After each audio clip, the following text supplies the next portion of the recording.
Neil, what's happening? How's it going, Wolf? I'm good, man. How are you? Doing well, doing well. Good, man. Thanks for joining me today on Sunday. I think it was hard for us to connect, actually. I know we're both very busy. Yeah, well, with family and work and everything, it's the way it is sometimes. Yeah. Cool, man. Well, you're working on a lot of very cool projects, very technical, so we can talk about them. But before we get started, tell us how you got into crypto and how you found Pulsechain or Richard Hart Hex. Sure, yeah. I started out, I guess, like everybody else. You've seen the ads on, I think in 2018 or so. I started seeing ads about crypto and things like that. I heard of Bitcoin and Ethereum and stuff, but I really didn't dive into the technicals until later on.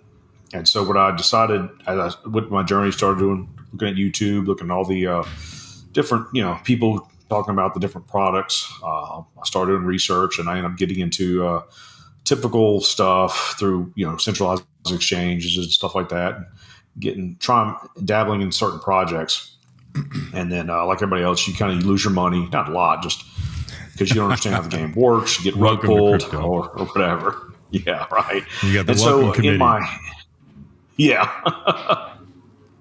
So in my research and stuff, I ran across Richard on one of his interviews, and he struck me as a no-nonsense, very plain truth teller about money and finance. And I kind of understood where he was coming from there.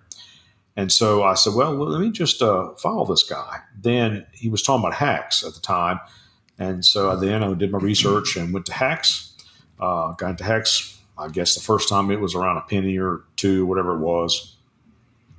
And DCA'd in toward the top, like everybody else who got in at the same time. Not tons of money, but I appreciate what he was doing. And then at that time, he got into the Pulsechain sacrifice and all, so I was able to participate in that, and PulseX and all the things. And all the other sacrifices that Pulsechain had, I've dabbled in some of them. TETRA being probably one of my bigger ones, and stuff like that. So, it's a slow process. It took me a couple of years to learn some of the stuff. I mean, I'm not a technical person. I'm not a dev as far as computers go, so I don't code, but I am an architect by trade, and I own a business, so I understand business, I understand money, I understand finance, and as it pertains to business and yield and all those things. I understand all those things, so it does help me in like problem solving. As I look at some of these projects and how the code and the functions of the code work, and so I'm kind of trained in that methodology. So if you go to my YouTube, most of it's about strategies using the protocol functions to maximize yield gains, and that's kind of where I guess what I'm known for. Yeah, well, I mean that sounds great. Maximizing yield gains. I mean, I think that's what we're all about. And I actually, I thought you were a developer or had some engineering understanding. But it makes sense you being an architect, because talking to you, I got that vibe. Yeah, like you understood the structure or the design of the applications. Exactly. And systems are systems, and designs they have to work certain ways, and so problem solving is a big thing. We were taught, and then I've actually used in real world applications through my company. So I've learned how to think through and solve, like, I want to achieve this goal. How do you do it? These are the list of tools I had to work with. How do you achieve that goal? Or what's the most efficient path, or however you want to think about it. And that's what really gives me the mental capacity to do what I do. And then learning the technicals on the backside, in hindsight, about how things work, RPCs, APIs, what does that mean? How does it affect us, the chain, how we develop stuff. It's just cool. I'm learning as I'm going with some of that, but it's really not complicated because I'm not the one coding. I have other devs that do it for us. Okay, right on. So are you a Hexian? You 555 staker, or you just hold Hex? Correct. Yeah, cool, man. I'm most of my Hex is staked. Okay, very cool. Same here.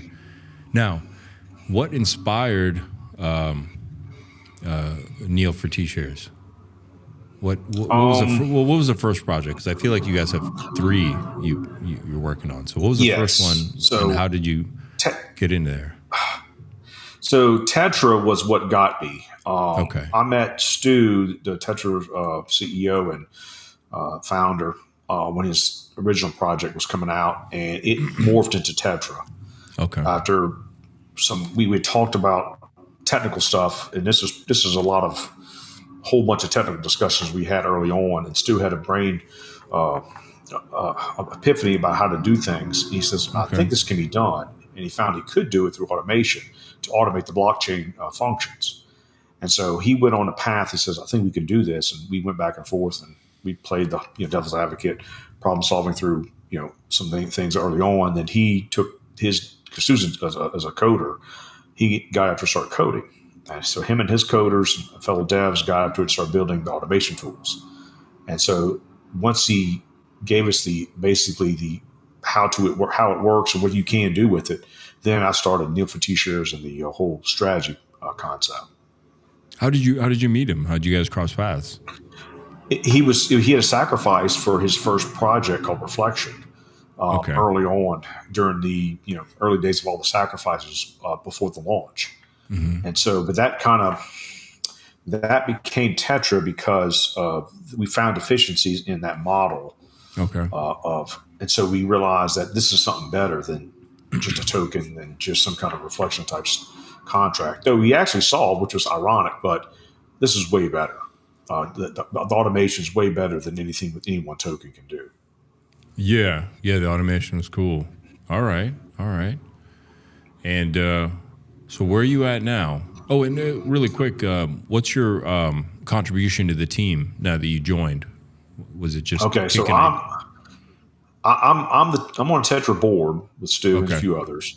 Okay. I'm also the president of TETRA Labs, which is basically TETRA's applied development service. So we offer services to build and develop projects and protocols for people who need dev services, full stack development, API endpoints, and stuff like that. And once automation is in the market, then we'll offer those services as well.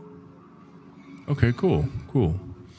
All right. Well, tell us about what the project has morphed into, or if TETRA, is that where you want to start? Do you want to get right into that one? Yeah. So tell us what's going on. What did you guys automate exactly, and why? Why do you want to automate things?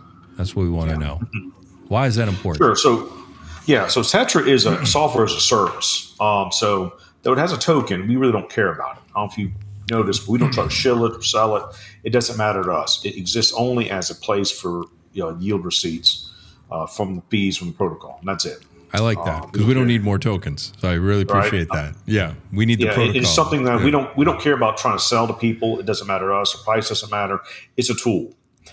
So our ethos is we want to build tools for people to use.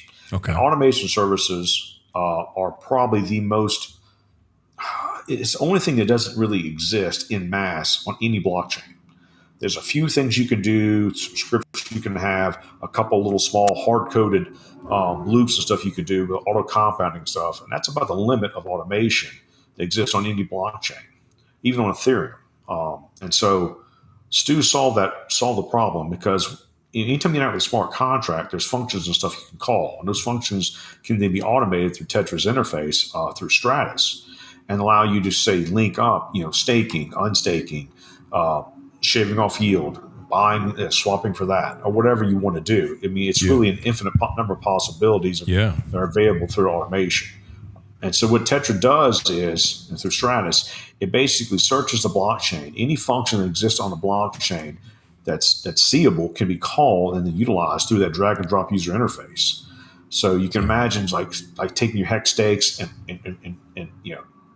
go ahead and getting your hedron minted, and then maybe depositing something, staking some in, taking the hex, and maybe you want to shave some off, or go put another protocol, maybe go borrow money against it, let's say on Flex protocol or whatever, and then run all that in an automated way where you don't have to fiddle with it as an individual.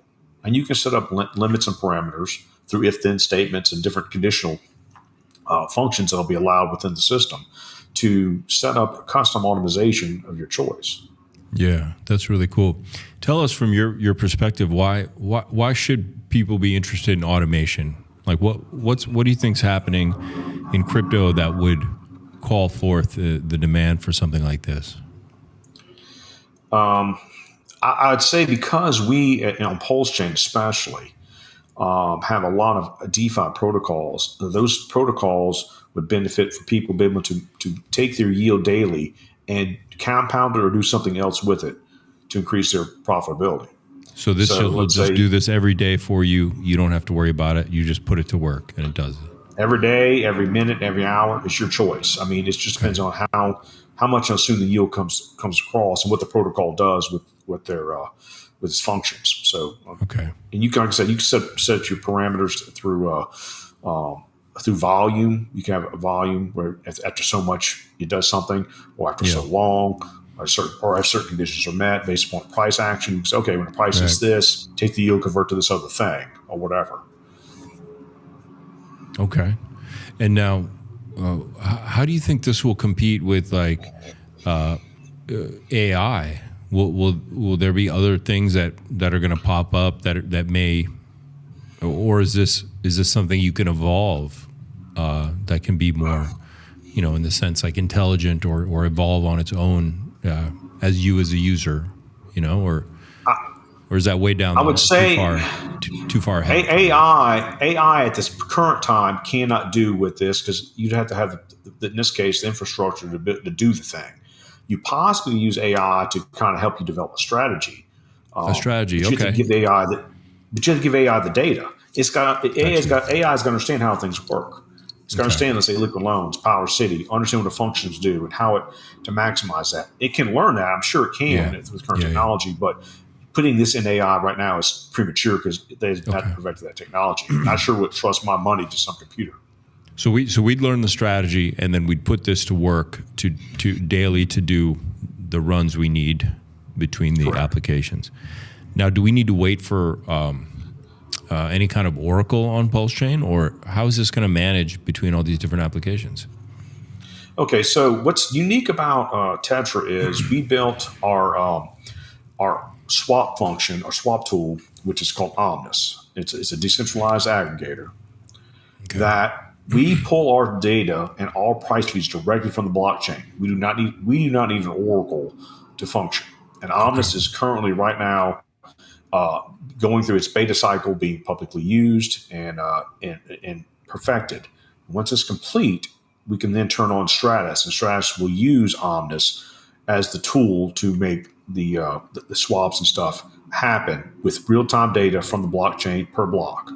So we don't need an oracle, and this is one of the things that Stuart developed early on. But that being said, we decided that the chain needed an oracle, and so we developed Signum, which is it's probably in about a week it'll be out and ready to use on its initial use case on Pulsechain. This is cool. I mean, just reading it, swap up to 5 tokens for one. Pulsechain limit orders, manage liquidity, and more. Cool. Correct. Yeah, that's super cool. Omnis was something that was built on necessity. We were trying to use other protocols and aggregators, but what happened, we realized that having a dependency on a third party for your data feeds and stuff was basically a weak point in the functionality of how these things work. So we decided from scratch to build Omnis because it was built from scratch. I mean, a DEX aggregator is not really that complicated, but how all these unique functions that it has, the 5v1 swaps and the liquidity management, as well as having a limit order and a compound limit order, are very, very useful for people. And these things can be automated with Stratus once it's available. Okay. This is great if you have a DCA strategy. And 5 is the limit? Yes. Okay. I mean, you should. You'd be AI if you could handle more than that anyway. So, yeah, I mean, this is great. Yeah, cool. We are limited to what the blockchain can handle too in the code. So it's one of those things that you can only do what you can with the current architecture.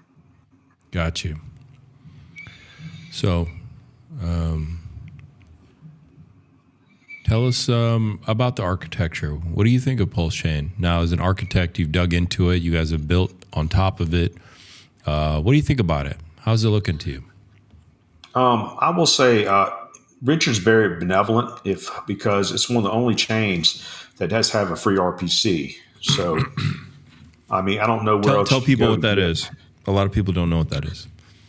Okay, so RPC is the I can't remember what the acronym stands for, but it's the node which the data goes through to search the blockchain for the data, for the blocks, and all the timing, right? Okay. And so, like TETRA has its own RPC, and we had paid for it, obviously, but the public RPC anybody can use to build on, and you don't have that on Ethereum or anywhere else, or Binance or any others. So Richard's very benevolent to allow us a free use for an RPC to really, build on this chain, right? But there's the limitations of that too, because you can only do so much.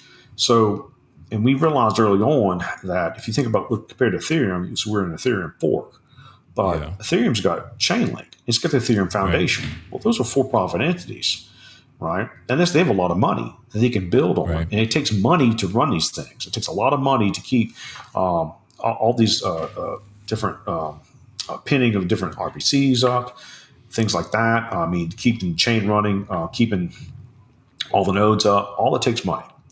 And so the Heartman, we just don't have a lot of capital and volume to warrant spending time, money, and infrastructure to do so right now as a chain. Right. Yeah. And I thought everyone had access to an RPC. I was not aware. Are other chains charging money to have access to that? Mm-hmm.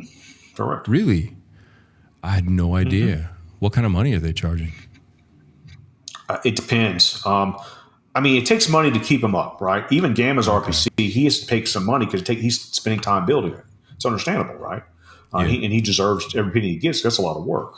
But Richard's benevolent enough to have the public RPC everybody use. Now, it's got limitations if you think about it, because a public RPC is then bots attack it, and also search it. Right. So therefore, you could be front run on certain trades. Yeah. So using it, so if a developer uses it as it points to it, well, then it's possible for bots to front run trades. So we decided to have our own RPC with TETRA, so make sure that we won't get front run when people use our services. Okay, that's good to know. So you have your own RPC. So if we use TETRA, are you saying even if we can do even just one trade if we wanted to, right? Mm-hmm. Oh yeah. So what you're saying is we have chance to get a better price here. Is that what you're hinting at? Well, you just have a less chance to get in a front run. So it depends what you're doing, obviously. For instance, the compound limit orders that we have in Omnis. If you go to omnis.tetra.run, you can see the compound limit orders. Omnis@tetra.run. Yeah, I'm here. Okay. Yeah. All right. So if you click the compound limit order, what that is basically an automated swing trade. So you pick one token, you trade for a secondary token, and then you could trade for a third token if you choose the same token you started with or a third different token, and you could set up a swing trade through that. And when the conditions are met based upon slippage that you set, based upon your stop loss and everything, it'll go through if the conditions are met. And so it's a way to, let's say, I tell people, if you have something with high liquidity like Pulse and PulseX, that pair alone, you could trade back and forth when those ratios move up and down and grow your bags. It don't cost you just a little gas using this tool. Right. Okay. I have a whole video on how this works on my thing. I explain to people how to use it, how to look at the charts and plan for it, because the ratio goes anywhere from a 3.45 to 2 to 1 ratio between PulseX and Pulse, and you could then utilize the tools for your advantage and just grow your bags based upon the ratios. That's all crypto is a ratio game. Yeah. Yeah, you could do well if you just ratio well. Yeah, exactly. You could. Mm-hmm. Okay. Yeah, that's super cool, man. And so this is in the beta. When are you guys going to dial this in? When are we going to get a night version? Everybody wants. It's all in works as we speak. It's coming. It's coming. We just turned on, like just the other day, we turned on some more features. Yeah. And because Pulsechain is what it is, how it's built between RPCs, the APIs, how we're getting data and all, and also between MetaMask, which MetaMask and its gas estimation is an issue too. It does affect how we use Pulsechain. People don't realize it. They think Pulsechain's, it's slow. No, it's not. It's a gas optimization through our wallets. It's the what fits. Optimization? Gas optimization. The feature that's in a wallet that gives you the gas price. Yeah. It estimates the gas. Yeah. It sometimes hangs up. So I use a Rabby wallet. It's better. Yes. It is better than MetaMask, but it does get hung up sometime too. It happens. It does. Yeah. You gotta set your gas higher aggressive gas to kind of help overcome that. It's just one of the things, right? Yeah. So a tip for everyone, that's something I do regularly. I set it too aggressive, and you have no reason not to right now. Gas prices are very cheap right now. So yeah, it's only 2-3 more pulse more. It's nothing. It's not much more, and your trades will go through easier. Yeah. So that's something that's unique between Pulsechain, its architecture, and these wallets, and just something we're working through. So we're with Omnis, we're in the same, and we run through the same issue. So until we kind of get all that sorted, then we'll have this working smooth. And the next thing we'll come out with is the liquidity management, where you can manage liquidity on any DEX through Omnis, just with one source. Tell us about the landing page here. The first thing people are going to come to.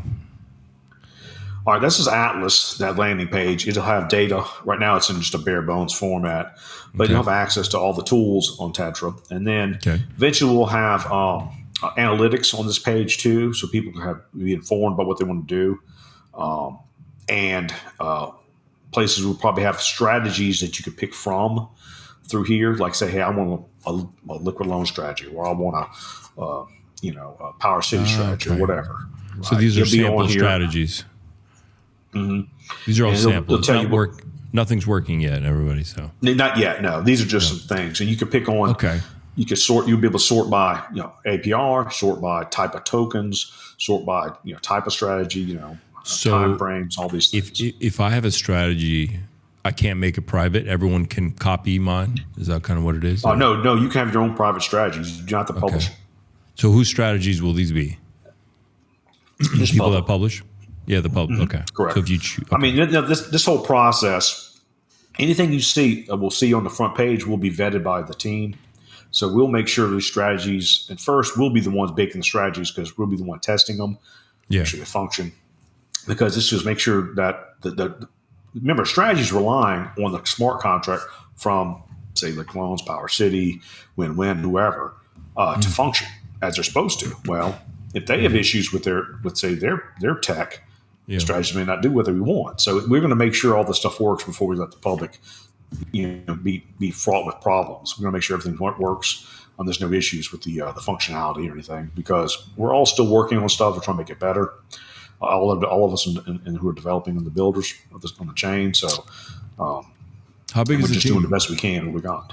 Our team, we got 20 something working with TETRA. Wow, how many devs? 12, I think. 10, something like that. Wow.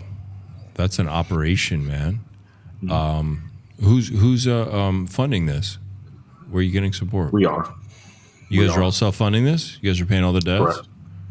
Correct. Okay. Do you have like silent investors and stuff, or it's just all you? I mean, we had original sacrifice of like $300,000, and that's been carrying us through this whole time. Oh, okay. Okay. Well, good for you. You guys have been using the money well? Oh yeah, we'll put it right. Stu's a Scotsman, and he's very frugal. Stu's a Scotsman. Okay. So, yeah, he's very frugal. No, we've been very wise with our expenditures. Spend on what we need to. So, but we're in the process of just trying to get all this stuff worked out. It just takes time. Coding is hard, and if you've ever built people who know what I'm talking about, it's just you go through these things, you think everything's going to work fine. It works fine one day, next day it doesn't. Like, well, why didn't it work today? What's the bug? It's always something, a comma out of place, or parentheses wrong, just little things, right? Mm-hmm. And it just takes time to go through all these all these small details. Because here's the thing: when we started building from TETRA, everything's a from scratch build. We had no libraries to pull from, no data sources. Everything was raw coded that we did. We took inspiration, but like whatever a DEX aggregator is, for Omnis, but the rest of the stuff was raw coded by Stu and his team. So this is really unheard of. I mean, this is like starting fresh from Ethereum back in the day. Think about it. If you building stuff on Ethereum and building dApps and everything, I mean, this is just what they did. And so we're doing it too. How many pages do you guys have of code? And when did you guys begin? It's numerous because of what we're doing. Remember, Omnis we're a software team. It's a software as a service, not selling a token or just a smart contract. Right. So this is something it's never going to be not in flux or not moving. You're always going to have updates. You have improvements, optimizations. It's just like any other software. You have, any operating system, it's the same concept. You just always have updates just because it's how software works. Right. And Stu's got background in software development already, so this is right down his alley. When did you guys begin? How long has this been going, developing now? This has been. We started. I'm trying to think how long it's been now. It's been over a year. It's been over Not a year. much. Okay, and then how much? What do you? How much? How much more is left? You can tell the sacrificers. Well, I mean, there's really not much more left. We only have a few things to get to automation, but Omnis was the thing that was unknown. We wouldn't plan to build Omnis. It came out of necessity. So it was like, well, we already. In fact, the automation software is complete. It's been complete, but it cannot work without quality, provable data from the chain. Hence, you have to have reliable price feeds to make all the trades work when they're supposed to work, or the procking of all the smart contract limits and conditions won't happen, right? So that's why it's taken so long, because we have to have the data seamlessly read from the blockchain. And that's where we're at right now with Omnis, and trying to finish that up so we can then reliably have strategies that work flawlessly. So what do you think? 6 months, 8 months? No, we're closer than that to get out. We're probably just 2 or 3 months out with for the first automation part. Okay. That being said, we hope so. If there's no other issues, that Pulsechain or we find in the architecture. Again, we're learning as we go, and we're not the only ones. There's other teams are struggling. Yeah. But while doing this, we've also developed the Oracle Signum. It's probably in a week. It's going to be released for the initial phase of its use from the builders on the chain. So it's one of those things that we've been working on, just trying to support the chain, build tools for the chain to use to help, so everybody has access, so we can all kind of get this thing kicked off on a more reasonable level. Cool. So we had TETRA.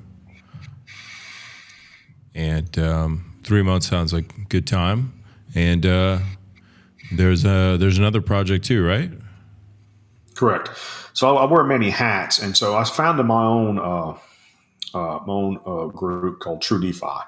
Myself and a few others, we decided to get together and build some other tools for the chain that's a little different. It's something that TETRA wasn't doing, and so Stu didn't want to have time to fiddle with it.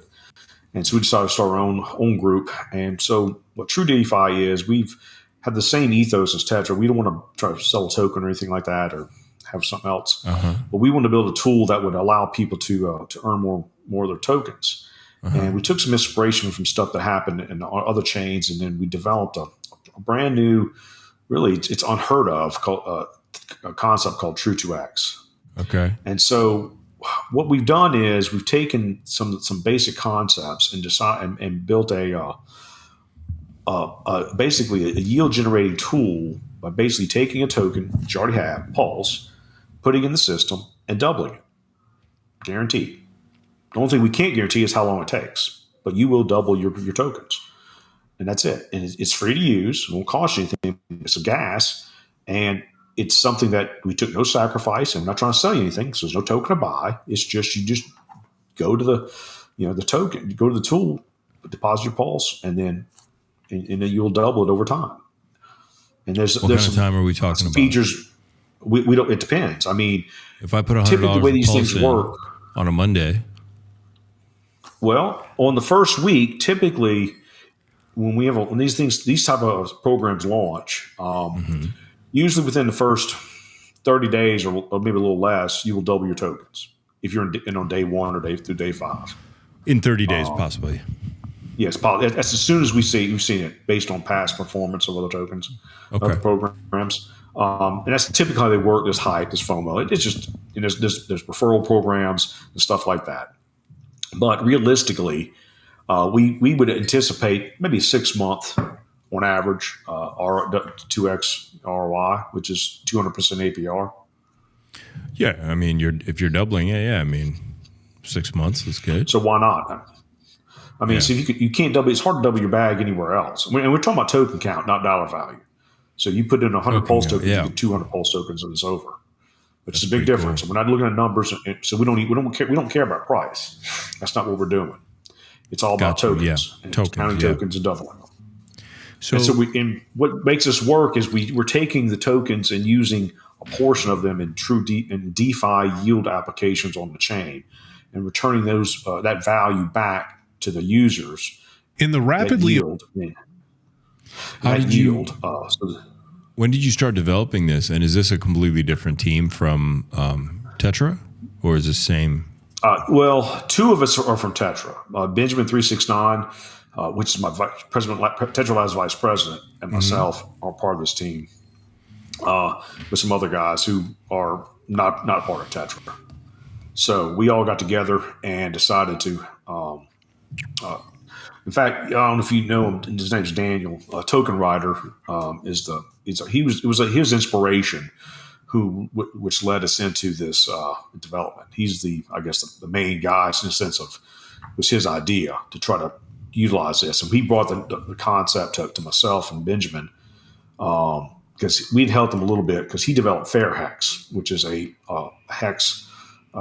An augmented staking protocol for Hex. Allows you to earn more Hex basically over time, called Fair Hex. And it's been working no problem. Yeah, it's works no problem, but it just didn't get a whole lot of traction because when he launched it, Hex price started going down. So fewer people were using Hex. Therefore, it's just the reality of the situation. Yeah. But it works fine. They've had no trouble with it. It's been successful when it's done.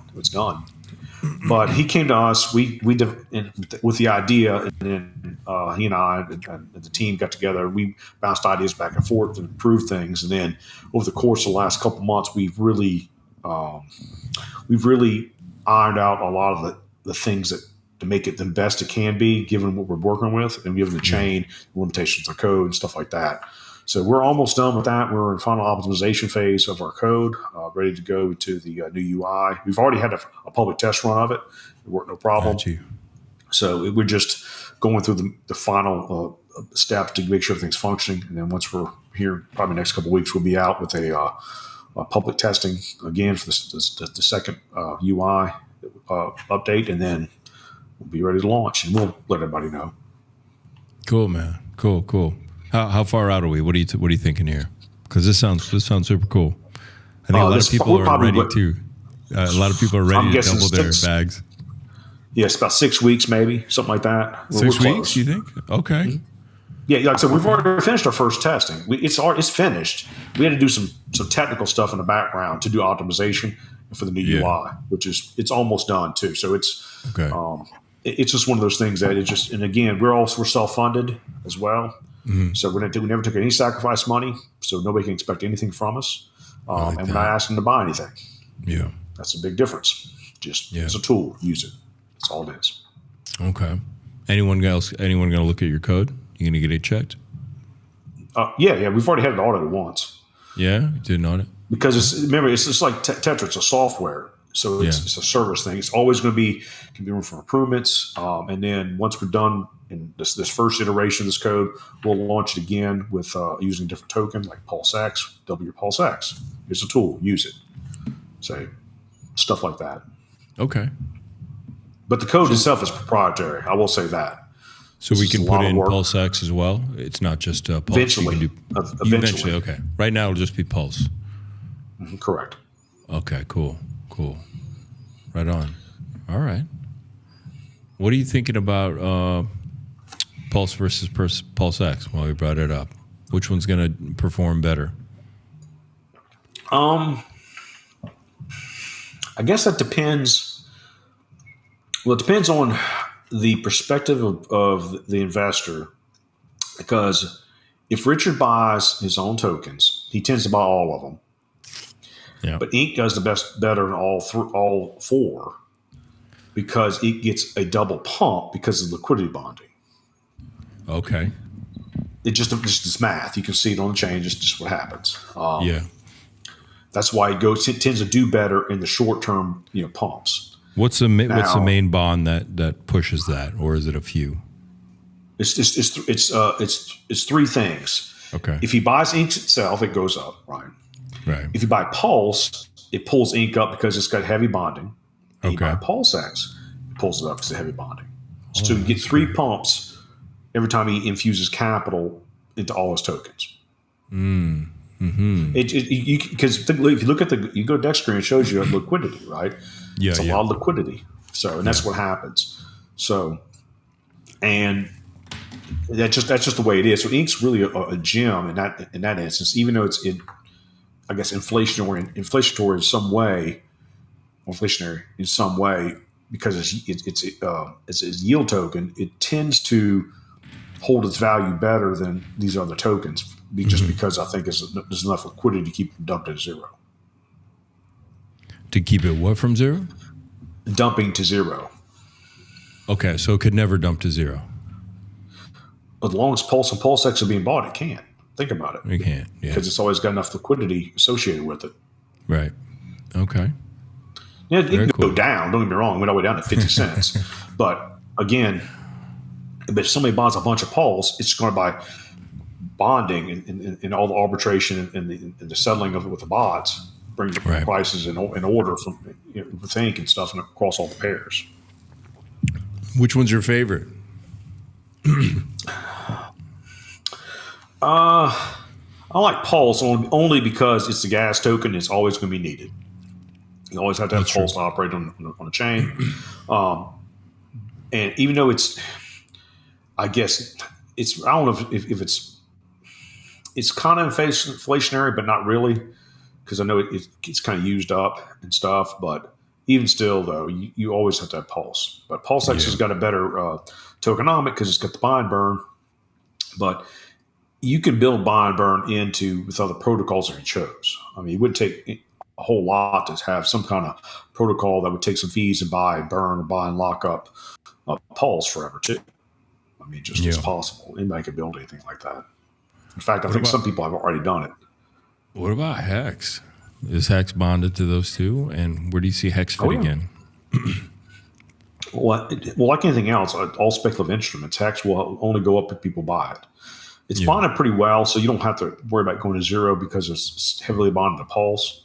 But I think with the Hexkins and the amount of people who own a lot of Hex and early investors who have a lot of stakes who may come out every couple months or whatever, you always have potential sell pressure.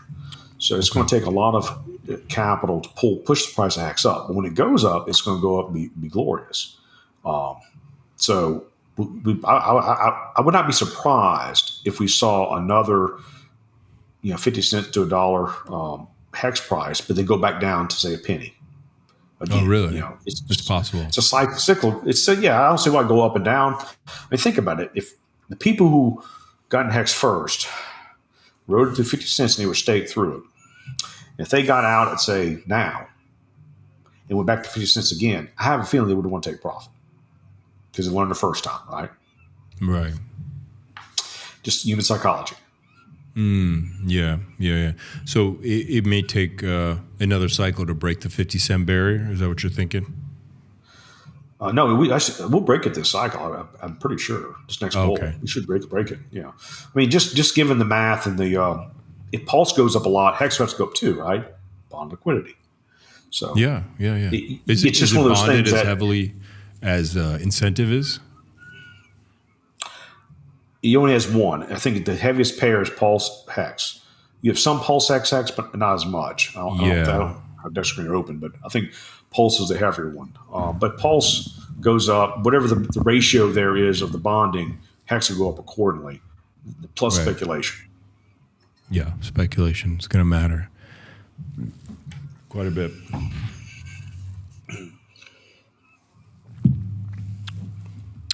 All right. What do you think about this cycle? Where are we at in this cycle? Is it nothing's normal so far? So all No, this has been very are unusual. valid. Yeah. Well, I mean, trends happen, but Yeah. I think you look at a cycle and you try to zoom in where you are any given time. Yeah. You have a tunnel vision, so you can't see around you. Whereas we look in the past, we can step back and see the past trends. We know about where we are, but not exactly. So, like we just had the Bitcoin conference the other day. Well, this was just past weekend, and so it's a lot of hype, a lot of people there, celebrities, politicians, etc. And there's a lot of talk about crypto in the news right now. It's on the Vegas sphere. I'm seeing more and more ads from crypto.com and Coinbase and stuff like that. So it's about time for the cycle to break and retail to come back in. The biggest problem we have now is we didn't have in previous cycle is inflation's eating us alive. So I see that what people were putting into crypto back last cycle, they had excess capital. They could just discretionary capital and spending they can go buy crypto with. Well, now they're buying groceries. Yeah. So like, well, you got to eat. So how much crypto are you going to buy if you got to eat? And so I think that's where we are economically worldwide, not just in the United States. Yeah. There's a lot of it's affects us all. Yeah. Nobody's escaping the recession worldwide, really. No. Yeah, it's a tough one. It's tough. And the liquidity's not coming in next week or that quick. So, do you think you think it's going to be what do you call it, left translated, or you think we're going to have a normal cycle, or do you think there's something else going on here? You think this is just going to be a weak cycle, or what do you think? Frankly, it's going to be a result of what happens in November U.S. elections. I have a feeling that's going to play a big role in the cycle because for whatever reason, no matter which party is elected, it affects big business, right? And so typically certain businesses do well under certain administrations, and certain actions and policies affect how investors in all forms of investment in whether it be finance or brick and mortar investment and construction and stuff like that, they make decisions based upon who's in power and what's a good time or not. So if the Republicans win, so be it, and then it is what it is. Right, we'll probably have a repeat of what happened in 2016, 2020. Lots of government spending because they all do it, and then you'll have probably a better financial system as far as lending and insurance rates and stuff, and interest rates and stuff like that. On the flip side, you have a lot of money printing, which is bad for the economy in the long term because then you have more inflation over time. It's a catch-22. There's nothing you can do about it. The way the world works and what the Fed works. So. If it's not the case and Democrats win, well, then you'll probably see more of the same you have right now because they just keep doing the same thing over and over again. So if you want high inflation and high interest rates, which that's what we're going to have for another 4 years, and it'll affect the cycle and affect the market. People really like the Democrats a lot, it seems. I mean, it depends on who you talk to. I mean, we are a polarized nation. There's no doubt about it. I mean, we're very polarized right now. Yeah, absolutely. But we're only polarized on our bookend, so to speak, east and the west coast. The people in the middle of the country, which aren't as many in population, typically aren't as polarized. Are mostly similarly minded. Yeah. Not each one ever, but typically, heartland farmers, country people, we call them, just people who just work all the time, working in industry typically, or blue collar workers. They all think very similarly. Therefore, they tend to vote with their pocketbook and for people who will help them out. They're less idealists, so to speak, for certain agendas or philosophies, whereas the Democrats typically appeal to emotions and equality and things like that. But those things don't feed people, and that's the problem. You need jobs, and that's where we're at now. People are really waking up and saying, "Hey, look, groceries are over twice as what they were a couple of years ago. Yeah. Why?" And that's a valid question. If I was a person who's struggling, in the United States, we have our middle class, so to speak, is now struggling where there might as well be the poor, poverty. I mean, we have people living in cities making six figures who can't even buy groceries, which is unheard of. Man, it's crazy.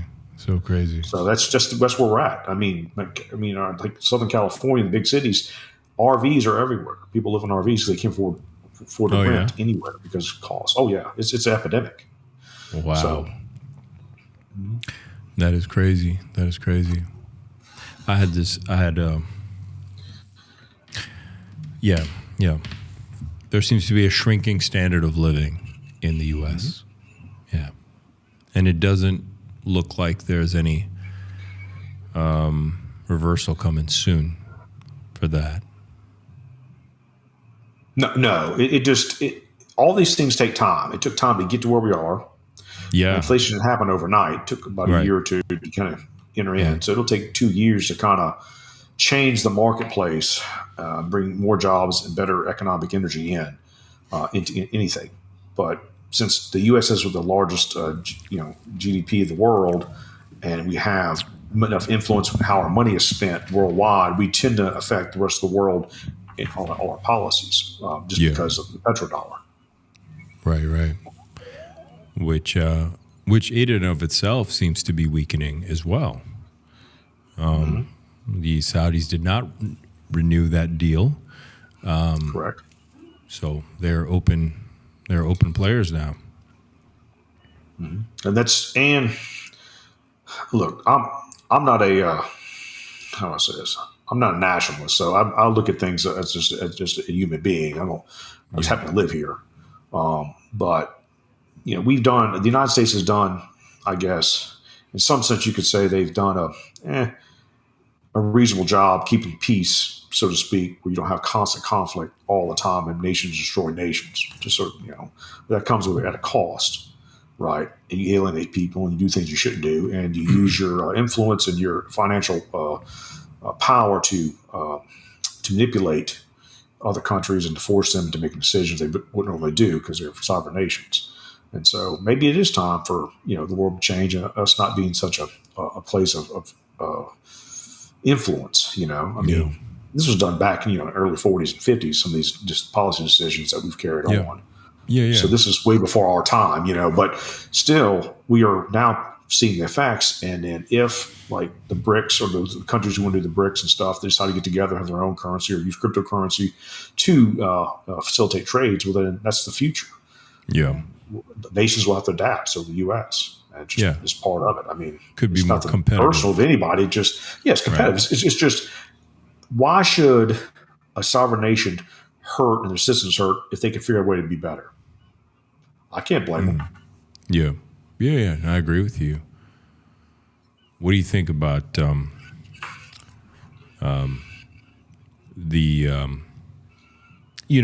talk that obviously the convention recently, there was a lot of debate. They want to put Bitcoin on the balance sheet, or what? I mean, is it just hype, or you think there's some real? I mean, it can be hype. These guys are pandering to political audience. There's a whole bunch of people They're pandering. Pro crypto. I don't care which party it is, because if there was enough of them, both parties would be trying to draw those votes. But I mean, if they did it, great. Just fewer sellers, right? Great. Mm-hmm. Maybe they do. Course. But look at Guatemala. Good for us. I mean, El Salvador. Excuse me. Bitcoin's now legal tender, right? Maybe more countries will follow suit. At least have used that as a legal tender for either paying off debts or whatnot. Mm-hmm. That would be cool. I mean, it makes more sense. We all understand it because we are crypto people that the fiat currency is unsustainable. So what else you got? I mean, you can go back to gold and silver. That's not it. Yeah.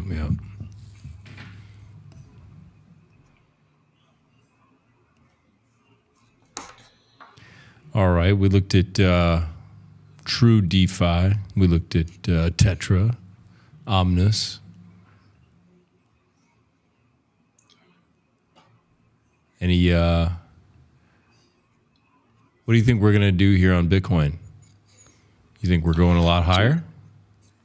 I would say probably so. Given the hype of the conference, and I think the speculators will probably say, you know what, if the Republicans tend to be favoring in the polls and stuff, I see the speculators betting on the fact that the price will go up because they see if the promises are kept and Bitcoin is used and Gary Gensler's fired and stuff like that. Now I can see it going up because right now with inflation, Bitcoin's really in buying power probably about $40,000 right now because of inflation. Really? We forget about that. Think about it. US dollars taking that much of a hit. Yeah. With the groceries, right? So we could go up to 100 and be where we are now, where we were at the last high, buying power, being equal. So it's actually weaker than we think. Is that what you're saying? Only in buying power because of inflation, not because of Bitcoin, but just because of US dollar is weak. Right. So, okay. We tend to forget that when we look at numbers and dollars because, what does dollar buy you? The 68, that last time it was this high, how many groceries could you buy with, one Bitcoin? We buy a lot back then. Yeah. See, and so you could almost twice as much. There's the math. I mean, these are realities people got to remember about when you do comparative analysis of pricing and stuff. Right. Now you can, it's different. It's not at the same power it was actually. Well, More dollars were printed during COVID. That's what it was. Yeah. I had the global liquidity index. But all right. Cool, man. Anything else we want to touch on before we wrap up here? The only other thing is our teller fork is out. Signum is called. So in about a week we'll have that out for the public. We already got the public a Telegram channel open, so people want to come in and check it out. And then it'll be right now. At first, it'll be just for the developers to get started with. Then it'll be open to everybody else. Just trying because developers need it to work for themselves, obviously, to call pricing and open to the public. So that's where we're at on that. Cool, man. Oh, I need to go. So, can I ask you really quick? Have you thought of any price targets for Pulse or PulseX, or how many multiples we might go from where we are? Let's see. It depends what Ethereum does, really, because Ethereum and Pulse are tied pretty good. So Ethereum needs to pump, and Pulse will pump at the appropriate ratio, and that's kind of where we got to look at. Ethereum matters. That bonding and liquidity. Gotcha. Yeah. So Bitcoin will kind of pull up Ethereum to a certain point, but Ethereum tends to do better because of speculation in number of X's it does from where it's at. Yeah. I'm not crazy about what Ethereum's doing right now. No matter how I draw it, it's not looking strong. That's for sure. No, because as Bob the Rumor sell the news event with the ETF, that's just what happens with the stuff. But it takes a little time to get the initial retail guys to kind of do their thing, play their games.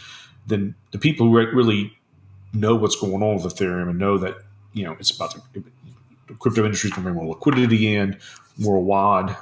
Every year we exist. It's kind of hard. This is really one of the hardest things for us to really get our heads around because it's hard to really know the future. But how many people were in crypto in 2017 compared to today? Right. So how many chains were around in 2017 as there are today? Yeah. So how much dilution is there in the money? Where it's being distributed in the markets worldwide? As you go to DexScreener, there's a ton of chains now. You still want to be a handful. Though most of the liquidity is concentrated in the few chains, still, we as Pulsechain are struggling for our market share. and we have to offer something better than something more than these other chains offer. I mean, look at Solana. It's a $1.5 billion of volume a day, but it's all meme coins. There's no infrastructure in Solana. Right. You get a couple of dexes and that's it. There's no yield. I don't anywhere you can get yield in Solana. May not be a rug pull. So, I mean, it's kind of it doesn't even not even a stable coin to get. So, what are you going to do? But people are buying meme coins over there. These celebrities and whatever are launching this stuff, and so it's it's almost ridiculous. It's like it's become its own little Vegas over there. Crypto Vegas going on now officially. Exactly. Yeah. Exactly. Yeah. So we got to see what Ethereum does, and yeah. Do you think this will? Yeah. And what about incentive? Any price targets for incentive? I think if Pulse and PulseX pump, and we can say get back close to SAC rate, incentive might jump back up close to that $70 range again. Really? We're in the beginning. I only say that because of bond liquidity, because it'll jump faster. Yeah. And then people will, I don't want to miss out. You just see they chase your green candles. It may pump up maybe $20, $30, $40. And all of a sudden it's like, then it'll jump up to 50 because people really are excited. They've seen it jump. And just like it did in the beginning, it's the same mindset, right? The only difference is you have more people with more incentive token because of yield than you did before. But those who've already sold and stuff, they're the ones who are going to miss out. They're going to try to get back in. But again, at the end of the day, traders like to trade, and people who like to use DeFi tools and DeFi products to just earn yield can sit back and relax, not worry about the price action because they're still earning yield. So if you're in ink farming, you're just stacking ink. You're not worried about the price. Right. That's kind of where you want to be if you want to just be patient. That's why we're waiting for you guys. Together. That's why we're waiting for the apps. Yeah, exactly. And so we're going to make this easy for everybody. And once we figure all this stuff out, cool. And I've worked really hard trying to develop different ideas and concepts. And there's this protocols like 2Fucks also you get yield on. They do good stuff with it's a balancer. It's a GMX fork from balancer sitting on top of Fucks. So those are good tools to earn extra yield too. So if you like, you want to put your money to work. And this is what I tell people: look, if you have Pulse and PulseX, don't just sit in the bag.